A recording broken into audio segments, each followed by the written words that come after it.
Les citoyens ne comprennent pas notre système bancaire et monétaire. S'ils le comprenaient, je pense qu'il y aurait une révolution avant demain matin. Henry Ford. La prochaine crise économique arrive et si vous voulez comprendre la situation et vous préparer, cette vidéo peut être un bon début. Car aujourd'hui, je vais résumer un livre intitulé « Seconde chance », écrit par Robert Kiyosaki. Kiyosaki est l'une des rares personnes à avoir correctement prédit la crise financière de 2008. Pendant la crise, la richesse n'est pas détruite, elle est simplement transférée d'un groupe à l'autre. Si vous étudiez l'histoire, vous pouvez alors prédire l'avenir et vous positionner correctement. Ce livre est divisé en 3 parties, le passé, le présent et le futur. Partie 1, passé. Dans les prochaines minutes, vous verrez comment l'histoire se répète encore et comment les gouvernements refusent tout simplement de tirer les leçons qui s'imposent. Kiyosaki parle de 2 termes importants lorsqu'il passe en revue le passé. Le premier est l'assouplissement quantitatif et le second est l'étalon or dans le cadre des accords de Bretton Woods. Commençons par l'assouplissement quantitatif. L'assouplissement quantitatif signifie simplement imprimer de l'argent. Vous vous demandez peut-être pourquoi nous ne l'appelons pas simplement imprimer de l'argent alors ? Eh bien, mon hypothèse est que les gouvernements utilisent généralement des termes complexes, de sorte que le citoyen moyen ne comprend pas ce qui se passe. Si vous avez des problèmes financiers et que vous décidez d'imprimer de l'argent dans votre sous-sol, vous serez arrêté pour cela. Mais les gouvernements font des choses très similaires et personne ne dit rien.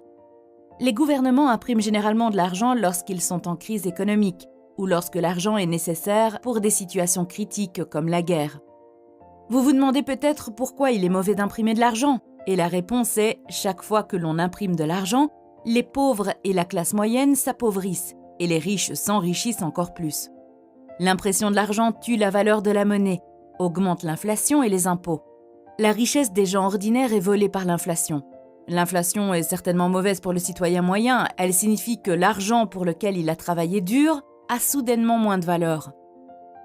L'impression de l'argent n'est pas un nouveau truc, il est utilisé par les gouvernements depuis de nombreux siècles.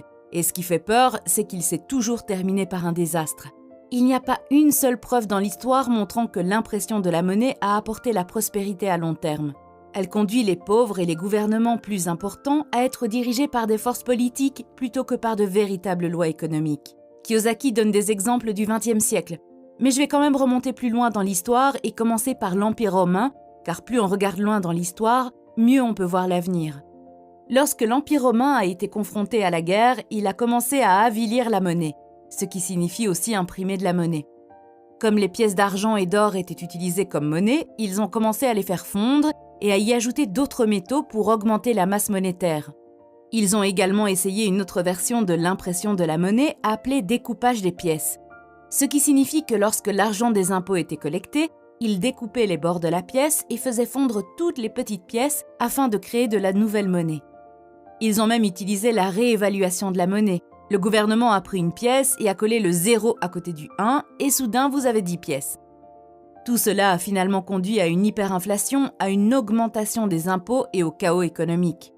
Après la Première Guerre mondiale, l'Allemagne, la République de Weimar, a également commencé à imprimer de l'argent afin de payer des réparations de guerre élevées. Ce qui a conduit à une hyperinflation et a finalement amené Hitler au pouvoir. En 1918, si vous étiez millionnaire en Allemagne, à la fin de 1923, vous étiez complètement ruiné. Laissez-moi vous donner un exemple pour comprendre à quoi ressemblait l'hyperinflation allemande après avoir imprimé de l'argent. Imaginez que c'était l'été et que vous sortez avec votre ami pour boire de la bière, mais qu'au lieu de commander une bière, de la finir et d'en commander une deuxième, vous en commandez 2 à la fois. Vous savez bien que la deuxième bière sera assez chaude, mais vous en achetez quand même 2 à la fois, car au moment où vous finissez la première bière, l'argent dans votre poche aura perdu de sa valeur et vous ne pourrez pas acheter la deuxième bière. C'est de l'hyperinflation. C'est le résultat désastreux de l'impression de l'argent. Les Romains l'ont fait, les Chinois l'ont fait, les Anglais l'ont fait, les Allemands l'ont fait, le Zimbabwe l'a fait et cela s'est toujours mal terminé. Maintenant, c'est l'Amérique qui le fait. Les gouvernements ne tirent jamais de leçons de l'histoire monétaire. Einstein a dit un jour « La folie est de faire toujours la même chose et de s'attendre à des résultats différents ».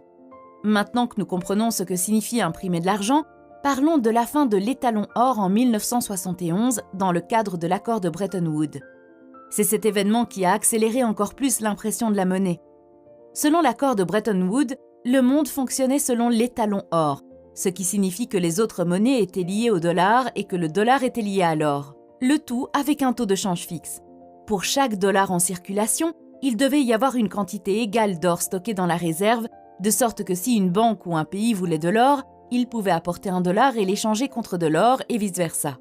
En théorie, selon l'étalon or, le gouvernement ne devrait pas simplement imprimer de la monnaie sans augmenter ses réserves d'or. Mais en réalité, l'Amérique a imprimé de la monnaie même selon l'étalon or et il est arrivé à un point où il y avait beaucoup de monnaie imprimée qui n'était pas adossée à de l'or. Donc, si les gens avaient commencé à demander de l'or en échange de leur dollar, l'Amérique n'aurait pas pu leur rendre leur or. La prochaine étape, logique, du point de vue de l'Amérique, a été de mettre fin à l'étalon or, ce qui s'est finalement produit en 1971. Le président américain Nixon a coupé le dernier lien entre l'or et le dollar, ce qui signifiait que les États-Unis pouvaient désormais imprimer de la monnaie aussi facilement qu'ils le souhaitaient. La monnaie est devenue un outil entre les mains du gouvernement et des politiciens. Depuis 1971, l'Amérique a procédé à 3 assouplissements quantitatifs et la situation ne cesse d'empirer. Imprimer de l'argent, c'est comme construire une maison sur le sable. Vous savez qu'elle finira par s'effondrer, mais au lieu d'arrêter la construction et de trouver des fondations solides, vous continuez à la construire. Et lorsque des problèmes surviennent, vous trouvez simplement un moyen d'empêcher la maison de s'effondrer. Une fois que vous commencez à imprimer, il est très difficile de s'arrêter. S'arrêter signifie démolir la maison et tout recommencer, ce que la plupart des politiciens ne veulent pas faire pendant leur service et dont ils se souviennent mal. Alors tout le monde pousse le problème jusqu'à la prochaine administration et le spectacle continue. Si vous voulez voir les effets de l'impression de la monnaie, examinez les facteurs suivants. Numéro 1. De 1913 à 2018, le dollar a perdu 95% de son pouvoir d'achat. Cela rend la vie difficile à ceux qui travaillent pour de l'argent. Le nombre de bons d'alimentation a atteint un niveau très élevé. Si vous ne le savez pas, les bons d'alimentation sont une aide gouvernementale pour les personnes qui ne peuvent pas gagner assez d'argent pour vivre. Numéro 3. La classe moyenne se réduit. L'écart entre les riches et les pauvres est très important. Numéro 4. Les tailles et les poids de produits sur les marchés diminuent. Il semble que le prix et le produit soient le même, mais le poids ou le nombre de paquets à l'intérieur sont réduits. Cela ressemble beaucoup à la coupure de pièces de monnaie dont nous avons parlé tout à l'heure, mais cette fois-ci, cela se produit sur les produits. 5. Lorsque l'économie est en bulle, les cours des actions et les prix de l'immobilier augmentent. Tout semble bon à l'extérieur, sauf que les gens ordinaires s'appauvrissent. Et enfin 6. Regardez les taux d'intérêt sur l'épargne. Il est d'environ 1 à 2%. Il y a tellement de monnaie imprimée en circulation que les banques ne veulent pas de votre argent. Maintenant, vous pouvez regarder cela et dire que c'est en Amérique, cela ne s'applique pas à nous. Je pense personnellement que ce genre de réflexion serait trop naïve. L'économie mondiale est plus étroitement liée que jamais. Selon Kiyosaki, environ 70% des devises mondiales sont détenues en dollars américains. Le dollar américain est la monnaie de réserve du monde. Il n'est pas nécessaire d'être professeur d'économie pour comprendre que si les États-Unis s'effondrent, le monde s'effondre aussi. Une autre chose dangereuse est que presque toutes les monnaies du monde sont des monnaies fiduciaires, ce qui signifie qu'elles ne sont que du papier, qu'il n'y a pas d'or ou d'autres choses qui les soutiennent. Et l'histoire montre que toutes les monnaies fiduciaires finissent par revenir à leur valeur initiale, qui est de 0. Il n'y a pas une seule preuve que la même chose n'arrivera pas au dollar. Le dollar a déjà perdu 95% de sa valeur. Combien de temps pensez-vous qu'il faudra pour perdre les 5% restants ? Selon Kiyosaki, ce que nous vivons actuellement n'est pas une crise financière, mais une crise de l'éducation. Les gens ne comprennent pas ce qui se passe, et c'est ainsi que les gouvernements peuvent s'en sortir en imprimant de l'argent. Et il n'y a pas que le gouvernement américain, d'autres gouvernements impriment aussi. Le fait que nous n'apprenions rien sur l'argent à l'école n'est pas une erreur ou un accident, cela fait partie du plan. Dans le passé, ils n'autorisaient pas les esclaves à lire et à écrire parce qu'ils avaient peur que les esclaves commencent à réclamer leurs droits.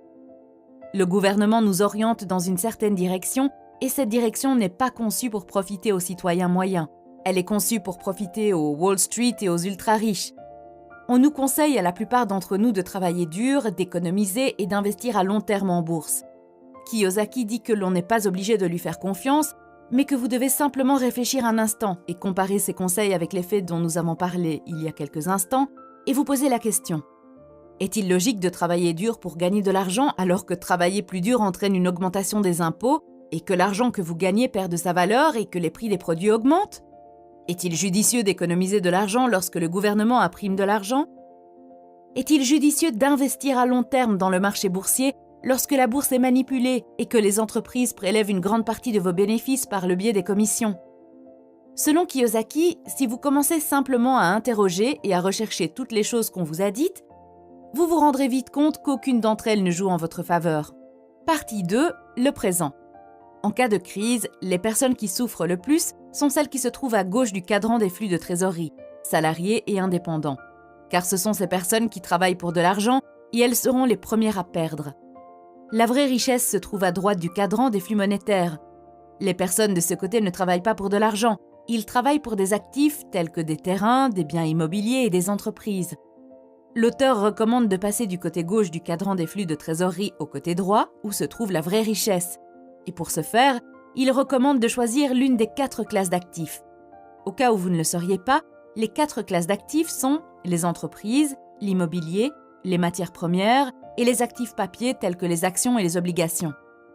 Les entreprises sont la classe d'actifs la plus difficile à acquérir, mais aussi la plus rentable, tandis que les actifs papiers sont les plus faciles à acquérir, mais les moins rentables et les plus risqués. D'après les récents entretiens avec l'auteur, j'ai pu constater qu'il ne recommande pas d'investir dans des actifs papier. Il pense que la bourse est devenue un grand casino où les gagnants sont toujours les propriétaires. Le type d'actif préféré de l'auteur est l'immobilier et il pense qu'il serait préférable que vous choisissiez quelque chose qui vous passionne. Partie 3. Le futur. Résumons ce dont nous avons parlé dans les parties précédentes. Dans la première partie, nous avons appris que le gouvernement imprime de l'argent et combien il affecte les personnes qui travaillent pour de l'argent et économisent. Dans la deuxième partie, nous avons appris que la vraie richesse se trouve du côté droit du cadran des flux de trésorerie. Enfin, dans cette partie, je vous ferai part de certains des conseils du livre sur la manière de passer du côté gauche au côté droit du cadran de la trésorerie. Le premier conseil de l'auteur est de s'éduquer financièrement en jouant au jeu de la trésorerie. Le premier moyen d'apprendre quelque chose est de le faire réellement. Et le deuxième moyen est la simulation, qui est le jeu de trésorerie. Nous retenons généralement 10% des informations en les lisant ou en les écoutant. En comparaison avec la simulation, ce chiffre passe à 90%. Jouez le jeu par-dessus un autre afin que tout soit bien pensé, puis commencez à jouer dans la vraie vie. Selon l'auteur, il existe de nombreux clubs de cash flow dans le monde entier et les gens s'éduquent les uns les autres. Mais certains de ces clubs utilisent le jeu pour attirer des gens pour leur propre entreprise et peut-être vous vendre quelque chose à la fin. Faites donc vos propres recherches si vous envisagez de rejoindre un club. Le deuxième conseil est de devenir entrepreneur. Employé et entrepreneur sont 2 personnes complètement différentes. Leur approche et leur mentalité sont très différentes.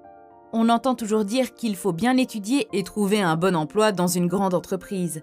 Mais on entend rarement dire qu'il faut étudier dur et devenir entrepreneur. C'est pourquoi les gens ne se rendent pas compte qu'il existe une autre option. Ils ne la considèrent pas comme une option.